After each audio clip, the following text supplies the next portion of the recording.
Revista Caras apresenta Vídeo Coleção Brasil Cultural. Nosso país.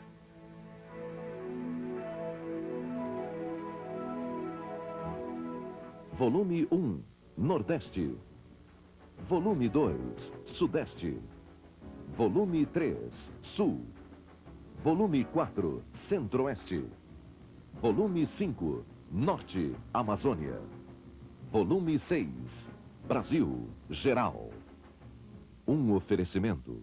Aerodinâmica tipo imbatível. Estabilidade tipo total. Design tipo inédito.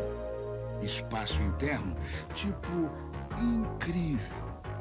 Injeção tipo eletrônica. Direção tipo hidráulica.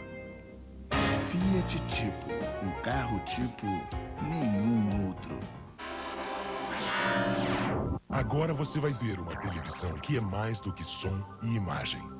Philips Power Vision Plus.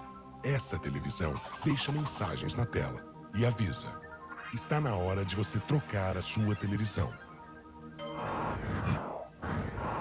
TVs interativos Philips Power Vision Plus. A televisão não é mais só televisão, é Philips. Philips. Philips. A certeza de vencer. Viver com intensidade os melhores momentos. Superar limites. Investir fundo na vida. Os clientes do Banco Rural não precisam misturar o dia com a noite e com os fins de semana. São pessoas que investem no melhor dos negócios. Viver. Rural, a evolução do banco.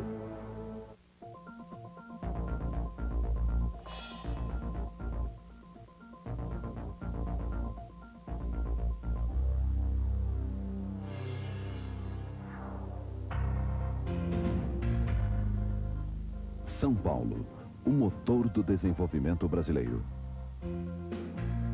Rio de Janeiro, o cartão postal do país.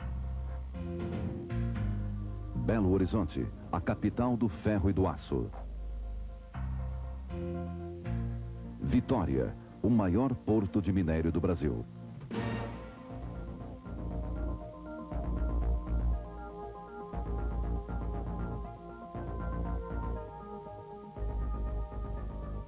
Estas são as capitais do Sudeste, a região mais importante do Brasil. 11% do território e quase a metade da população brasileira. 65% dos operários e 80% da produção da riqueza do país.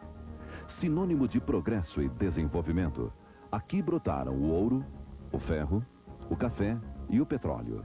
E o homem do Sudeste transformou tudo isto em arte, indústria e estilo de vida.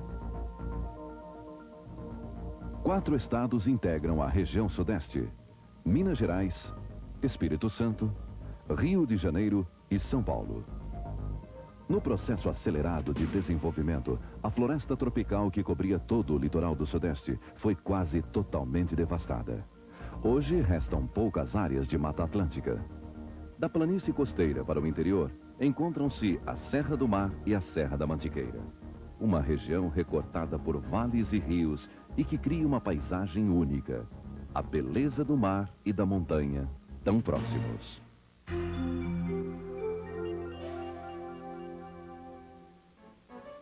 Brasil, século XVII. A cana-de-açúcar floresce no Nordeste. Mas já na virada do século, não consegue competir com a superprodução das Antilhas e entra em decadência. No Sudeste, o fracasso da produção de açúcar na capitania de São Vicente estimula a colonização rumo ao interior. São as entradas e bandeiras à procura das minas de ouro. Enquanto isso, nas terras de Minas Gerais, os bandeirantes descobrem outra riqueza, mais fácil e valiosa: as pepitas de ouro, em pequenos riachos, a céu aberto. Brasil, século XVIII. A descoberta do ouro nas terras de Vila Rica, hoje Ouro Preto, e nas cidades de Mariana e Sabará, muda o país. O ciclo da mineração traz os portugueses atraídos pelo ouro. E junto com eles, chegam também milhares de negros trazidos para o trabalho escravo nas minas. Resultado, a população brasileira cresceu 11 vezes no século XVIII.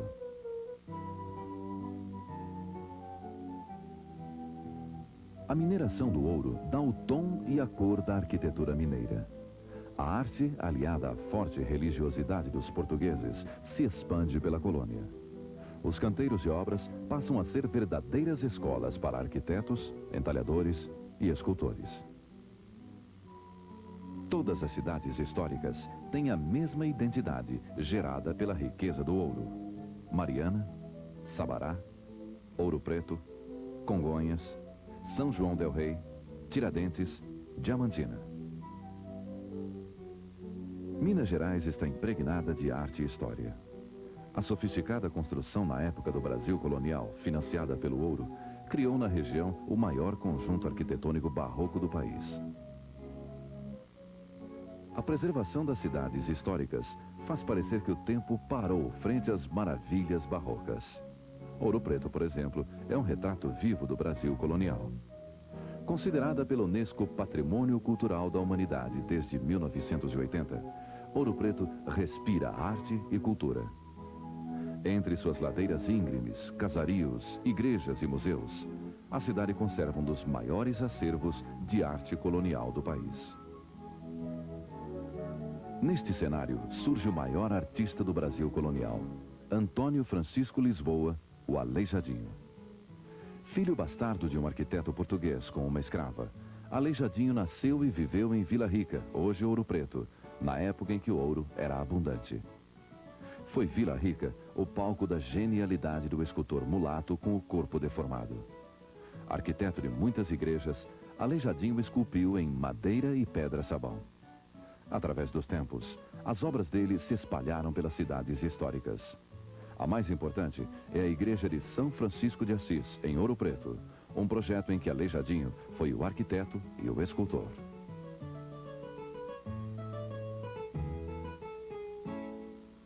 A obra de Aleijadinho é um exemplo de como o ouro financiou a arte no Brasil colonial. Mas a exploração das jazidas era rigorosamente controlada por Portugal. De cada 5 barras de ouro fundidas, uma ia para Lisboa na forma de imposto. O fracasso da cana-de-açúcar e a riqueza do ouro deslocaram em 1763 a capital de Salvador para o Rio de Janeiro. Todo o ouro para Portugal viajava através do Porto do Rio, que ficava bem mais próximo do centro minerador. Primeira cidade de Minas Gerais, Mariana conserva as marcas da riqueza do ouro. Já a histórica cidade de Congonhas abriga os famosos 12 profetas de Aleijadinho. Estas duas cidades, Mariana e Congonhas, juntamente com Belo Horizonte e Santa Bárbara, são as cidades que formam hoje o quadrilátero ferrífero de Minas Gerais, na área central do estado.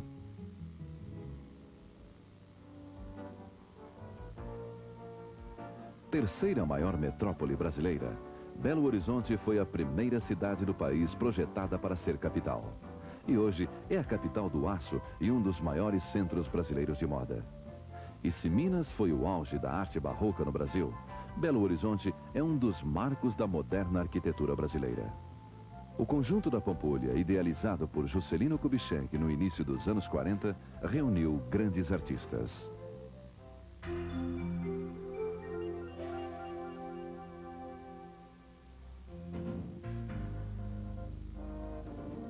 O Brasil é o maior produtor de minério de ferro do mundo.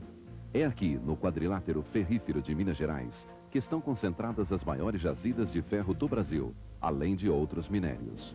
Todo o ferro é utilizado na indústria siderúrgica para a fabricação do aço e também é exportado, principalmente para o Japão.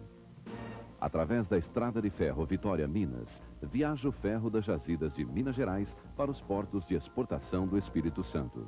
Os trens percorrem uma extensão de 550 quilômetros. Com a criação da Companhia Vale do Rio Doce, em 1942, o ferro de Minas passou a sair pelo Espírito Santo. Primeiro pelo Porto de Vitória. Hoje, o Porto de Tubarão é o maior terminal exportador de minério de ferro do mundo.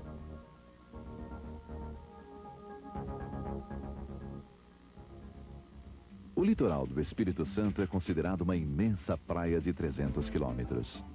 É uma região onde quase não chove. Vitória é uma ilha com 91 quilômetros quadrados, que fica bem no centro da faixa turística do estado. Mais ao sul estão as famosas praias de areia monazítica de Guarapari. É uma areia preta, radioativa, muito procurada pelos seus efeitos terapêuticos e medicinais. No Espírito Santo, é possível em apenas meia hora sair de um gostoso banho de mar e se chegar ao frio temperado das montanhas capixabas. Aí se encontram o clima e as pequenas cidades com características europeias. A imigração do europeu marca forte o homem do Sudeste. A região de Domingos Martins, antigo Campinho, foi colonizada por imigrantes alemães. As marcas culturais dos colonizadores estão por toda a parte.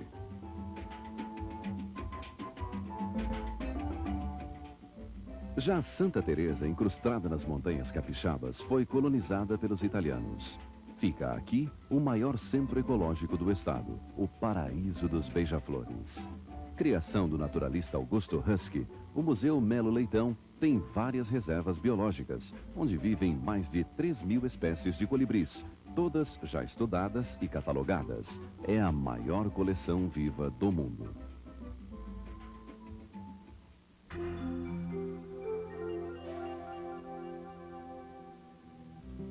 Mude seu ponto de vista. Conheça Minas de perto. Em Belo Horizonte, o quente é o movimento e a vibração. Aqui você pode até viajar no tempo.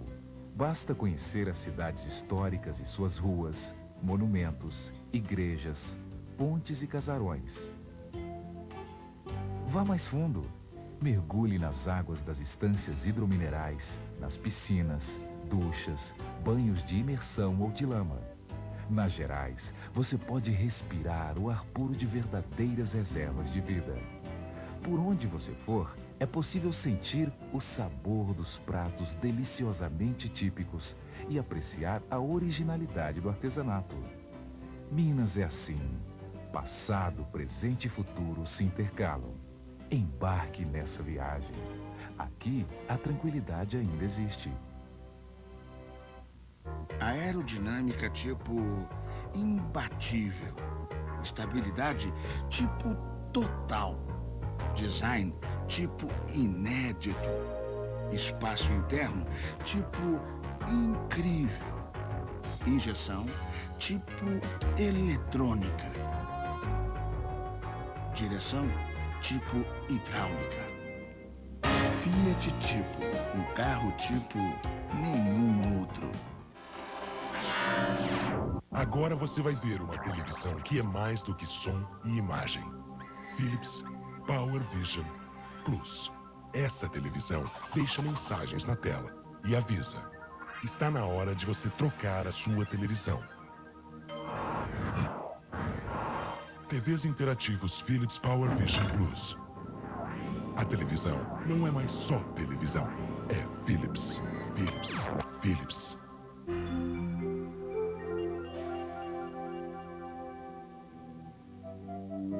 Brasil, século XVIII, últimas décadas. Na região das Minas Gerais, começa a acabar o ouro fácil dos rios. A mineração entra em decadência e o café surge no cenário do Sudeste. Na região do Rio de Janeiro, sul de Minas e avançando pelo Vale do Paraíba em direção a São Paulo, começa a florescer uma planta pequena, carregada de grãos, que vai se tornar a maior riqueza do país, o pé de café. Brasil, século XIX.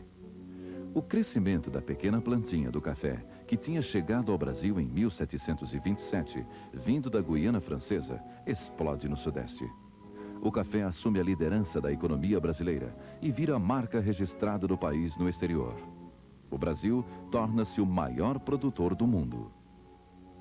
O café mudou a vida de São Paulo. O aumento do plantio multiplicou as cidades e suas populações. Mineiros e canavieiros trocaram o ouro e o açúcar pela nova riqueza que surgia. O café, em 1810, já saía pelos portos de Santos e do Rio de Janeiro. No final da escravatura, em 1888, começaram a chegar pelos mesmos portos os primeiros imigrantes alemães, espanhóis e principalmente os italianos, que deixaram traços marcantes em nossa cultura.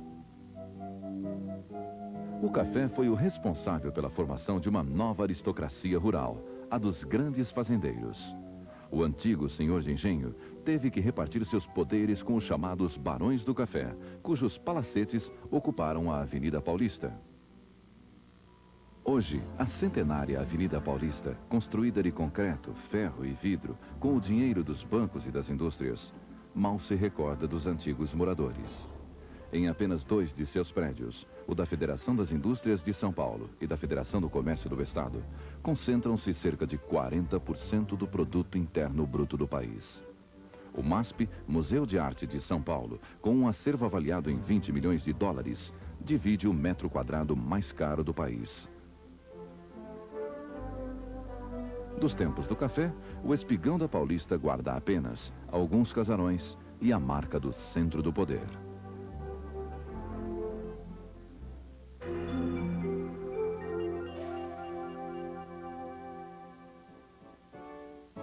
Nos anos 30, o café e o Brasil entram em crise junto com a queda na Bolsa de Nova York. Muitos fazendeiros faliram, trabalhadores perderam seus empregos e quem ficou com algum dinheiro descobriu a indústria. A concentração da indústria em São Paulo se explica por um grande número de condições favoráveis. Entre elas, o progresso do café, que trouxe riqueza e população. A imigração, que trouxe a qualificação do trabalhador europeu, muito superior ao homem da terra que acabava de sair da escravidão. E, finalmente, os recursos da energia hidráulica, que trouxe a eletricidade para o funcionamento das indústrias.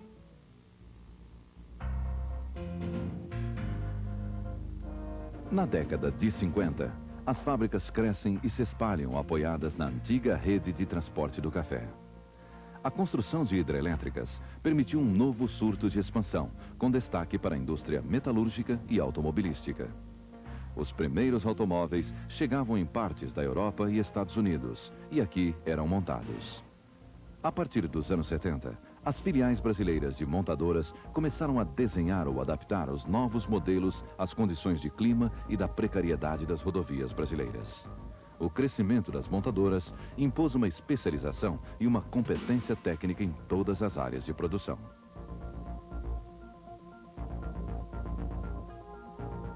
Hoje, as fábricas estão espalhadas por todo o estado. São indústrias químicas, metalúrgicas, veículos de transporte, de plásticos, de produtos alimentícios, indústria mecânica, têxteis, de vestuário, calçados, papel e papelão. Só em São Paulo estão 60 mil empresas, que empregam 2.800.000 pessoas, mais do que toda a indústria espanhola. O Parque Industrial do Estado produz 80 bilhões de dólares por ano, valor que ultrapassa toda a renda nacional da Argentina. As exportações das indústrias paulistas se multiplicaram nas últimas décadas e correspondem hoje à metade de toda a exportação brasileira. E foi em São Paulo que germinou forte o conceito moderno da agroindústria. Aqui, o setor agrícola se diversificou. O café abriu espaço para a laranja, a soja e a cana, que a indústria transforma em suco, em óleo e em álcool. Tudo isso, no final, se transforma em dólares, que pesam forte na balança comercial. Mas São Paulo, além de ser o maior parque industrial da América Latina e jogar pesado na agroindústria, envolve seu povo. O litoral vai de Ubatuba a Cananéia, com praias belíssimas, sempre emolduradas pelo verde da Mata Atlântica. São Paulo foi fundada em 1554, no pátio do colégio, onde fica hoje o centro velho da cidade. Ao lado está a Praça da Sé, a Rua Direita e o Viaduto do Chá. E aí, bem no centro, está a Liberdade, o bairro mais oriental do Brasil. Se São Paulo tem os olhos puxados, o sotaque também é nordestino. Com a migração interna chegaram milhões de trabalhadores do Nordeste que ajudam a construir a riqueza do estado. São Paulo cresceu e se descentralizou. Ganhou grandes corredores viários que cruzam a cidade para todos os lados em todas as regiões. E São Paulo cresceu também na área de diversão e lazer. São inúmeros os parques, os shoppings, os cinemas, os teatros e as casas noturnas à disposição de todos. Mas é na área gastronômica que São Paulo é inigualável. E não é demais se afirmar que São Paulo é um dos lugares onde melhor se come no mundo. E o crescimento de São Paulo é constante. A previsão da ONU para o ano 2025 é a de que São Paulo tenha uma população entre 20 e 30 milhões de habitantes e se torne a segunda maior cidade do mundo.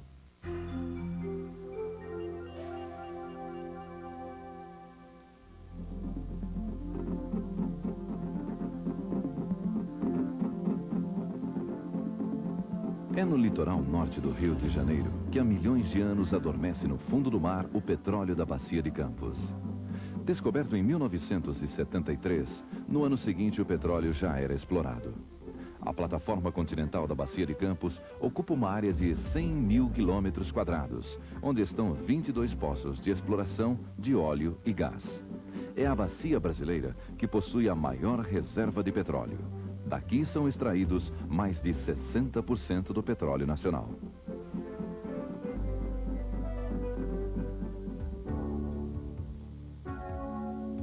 No extremo oposto, na Costa Verde, no sul do estado do Rio, está Angra dos Reis, o maior arquipélago do Brasil. São centenas de ilhas e praias que escondem mansões de estrangeiros e de brasileiros famosos. A 100 quilômetros de Angra, ao sul da Costa Verde, está Paraty. Fundada no século XVII como porto de escoamento do ouro de Minas, ficou isolada com o fim da escravatura e a construção da estrada de ferro ligando São Paulo a Minas. Por isso, a preservação de suas construções. Foi redescoberta na década de 50 e tombada pelo patrimônio histórico.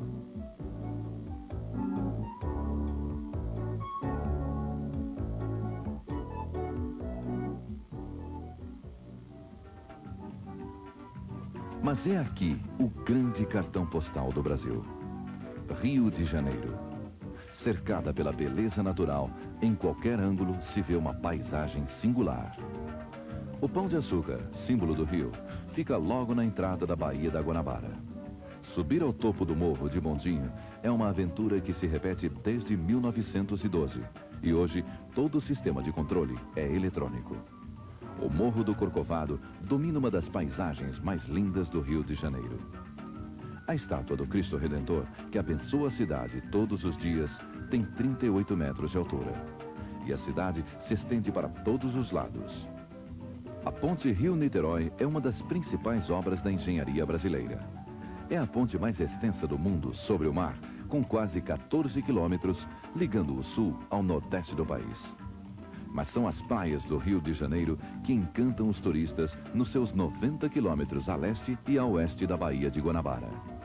Na Zona Sul, as praias são perigosas, inclinadas e com ondas fortes, mas sempre lotadas, principalmente Ipanema, Copacabana e a Praia do Pepino. E no Rio de Janeiro, o que vale é o espírito carioca, alegre e extrovertido, faz da descontração um jeito de viver, com muita festa e diversão. No Carnaval, o Rio de Janeiro se transforma. Fica mais alegre, mais atraente e imprevisível. É um show de cores, luzes e sofisticação nas fantasias das escolas de samba. O ritmo e a música que os escravos trouxeram para o Brasil foram se modificando e hoje explodem na avenida. O Sambódromo, projeto do arquiteto Oscar Niemeyer, acomoda na Avenida Marquês de Sapucaí 100 mil pessoas para assistir aos ricos desfiles das escolas de samba. Hoje, o Carnaval no Brasil é considerado o maior espetáculo ao ar livre do mundo. Um show popular que expressa na avenida a força, os contrastes e a riqueza do país, principalmente do Sudeste.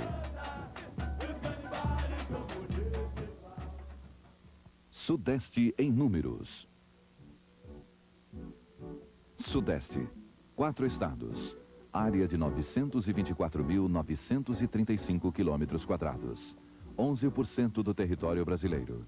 População, 62.200.000 habitantes. 43% do país. Minas Gerais, capital Belo Horizonte. Área, 586.625 quilômetros quadrados. População, 15.800.000 habitantes. Espírito Santo, capital Vitória. Área, 45.733 quilômetros quadrados. População, 2.600.000 habitantes. Rio de Janeiro, capital Rio de Janeiro. Área, 43.654 quilômetros quadrados. População, 12.600.000 habitantes. São Paulo, capital São Paulo. Área, 247.898 quilômetros quadrados. População, 31.200.000 habitantes. No próximo volume, Rio Grande do Sul, Santa Catarina e Paraná. O sul do Brasil.